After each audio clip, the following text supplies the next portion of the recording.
नारायणपेट में एक शख्स के जेब से निकालते ही मोबाइल फोन में धमाका, बरवक्त फोन निकालने से टला बड़ा हादसा।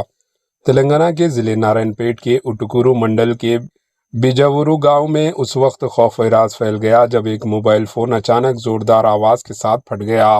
अदालत के मुताबिक एक शख्स जब अपनी जेब से मोबाइल फोन निकाल रहा था, इसी दौरान फोन अचानक धमाके के साथ बड़ी आवाज के साथ फट गया। खुशकिस्मती से इसने बर वक्त मोबाइल फोन जेब से बाहर निकाल लिया, जिसके बायस एक बड़ा हादसा टल गया। इब्तदाई तौर पर शुबा जाहिर किया जा रहा है कि मोबाइल फोन को पूरी रात चार्जिंग पर लगाए रखने की वजह से बैटरी गर्म हुई और फोन फट गया। ताहम धमाके की असल वजह जांच के बाद ही वाज़ेह होगी। मोबाइल फोन को मुसलसल या रात भर चार्जिंग पर लगाए रखने से एहतियात बरतने की सख्त जरूरत है। Bureau report, AHN news.